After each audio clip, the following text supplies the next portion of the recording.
Welcome to Cox Government Spotlight. I'm your host, Lacey Kelly, and today we have with us Charlie Wilson, and he's a director on the Santa Margarita Water District Board of Directors. And a few more things I want to share about Charlie. He's been on the board for 13 years, but he's no stranger to local government at all. He has spent 10 years on the Independent Special Districts Association, or ISDOC as we know it, in Orange County. And he's also the Manager of Public Affairs for Southern California Edison. So I'd like to welcome you to the show. Charlie, thanks for being here. Thank you. It's nice to be here. Yeah. I guess the first thing I wanted to ask you is kind of a broad question. A lot of the viewers of Cox Communications are in your service area, and I'd just kind of like to know if you could give us a snapshot of the water district for the viewers. Sure. Well, for those who are not familiar with us, the Santa Margarita Water District is the second largest retail water and wastewater district in the county of Orange. We serve a population of between 155 to 165,000, so it's about the size of your average assembly district, to give you an order of magnitude. Okay. In the water world, we say that that's 50,000 connections, homes, businesses that we serve. And our primary responsibility is to provide drinking water to those customers and wastewater. So we bring the good stuff in, we take the bad stuff out. The district is directly elected. It has 5 members. We're all elected district-wide, so we don't have the sub-areas that some others do. Which we just went through an election this last November where I was fortunate to serve.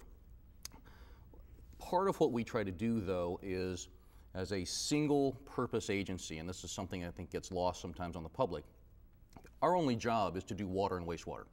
Unlike a city where they have a multitude of public safety and refuse and parks and all kinds of things that our job is really clear and really specific. Sure. So we focus very intently on how do we provide a valuable, necessary resource, how do we do it in a most cost-efficient manner, how do we do it in a way given the constraints of the area, and how do you do it at the lowest possible cost? I mean, these are the kinds of things we worry about. These are the things that take a lot of planning, a lot of advanced work. It's 7 to 10 years to build any kind of major project that we'd be involved in. So it's not something we take very lightly, but it's a necessary, it's an important piece of local governance. Okay, well, that's great. Well, with the discussion on cost and keeping costs down, I'm going to kind of skip around in my questions here because it relates to one of my questions later on the interview having to do with energy and water costs increasing in the state. And Santa Margarita Water District has done some amazing things. Really, you're a model for a lot of local governments and how to keep costs down. As a matter of fact, you're looking at adding a significant amount of work to your burden and aren't going to have a lot of increases in fees or costs for that. Can you talk a little bit about the efficiencies you've created in the district? Sure, and it's actually kind of a legacy. I mean, over the last 12 years, I've been pleased to sort of work with a group of people that have had this as part of their portfolio for a long time. But if you look at the area again that we serve, so you're talking about Santa Margarita, Mission Viejo, you're talking about the Talega area of San Clemente, you're talking about Coto de Caza, Ladera Ranch, Las Flores. Right. This is an area over the last 15 years has been one of the most rapidly growing areas in the county of Orange. Over that period of time, as a district and looking at cost efficiencies, we've managed to not just maintain, but to actually reduce the number of employees we have that work for the district while doubling the number of connections or the number of customers that we serve. That's amazing. And while that sounds really impressive and is really good, I have to say, there is a unique partnership that we have with our employees. They are absolute partners. It's a triangulated partnership between the board of directors, which sets policy, our customers, who are the ultimate users of the product, and our employees, who at the same time we've managed these resource issues, they're the ones who come up with new ideas on additional cost savings, process controls, new technology. But at the same time, we have been able to maintain an 88% customer satisfaction rating with our same customers. So not only do we do it with fewer, but we do it better than most of the districts in Orange County. That's a really great example, Charlie. Very, very impressive. One of the other things that we talk about a lot are drought conditions, and in Southern California we have a unique water situation that we're always looking at in terms of where we get some of our water from Northern California. Water reliance is hugely important. Can you share some of your perspectives as a board member about the importance of water reliance in Orange County and some things that viewers might keep in mind?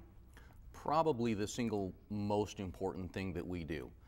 It is no secret, although we sort of forget, because as water agencies we've done such a phenomenal job over the last 100 years in literally creating out of a desert one of the most vibrant economies, richest environments in the world that people from all over the world want to be a part of. That doesn't happen by accident.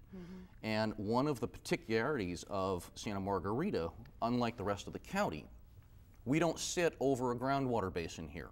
So there is no water for us to literally draw from the ground like you would, say, in Garden Grove or even in Irvine.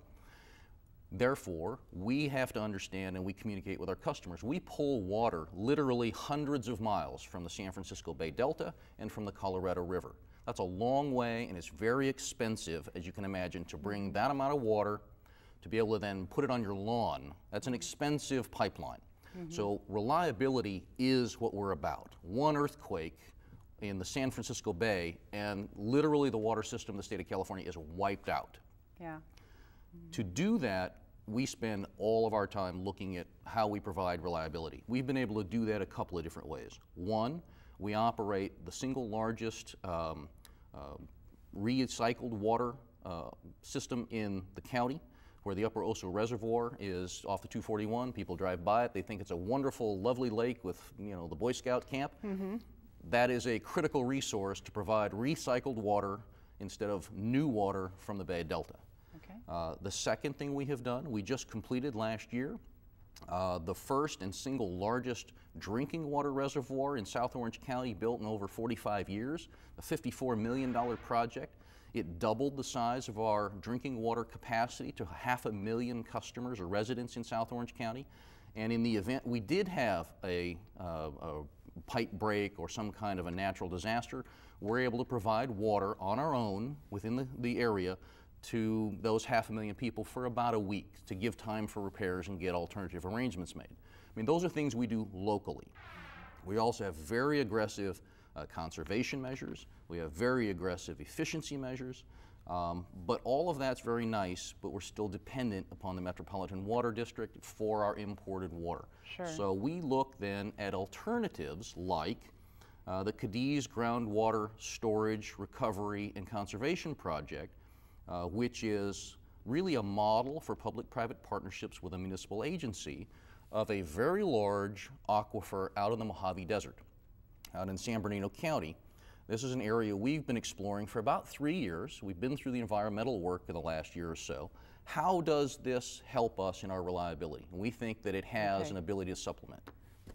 Well, I want to thank you for sharing all that with us, and we loved learning about you. I didn't know all those things. I didn't know actually the sheer size of your agency. So thank you for being with us today and sharing all that with us. Thanks for watching Cox Government Spotlight. I'm Lacey Kelly.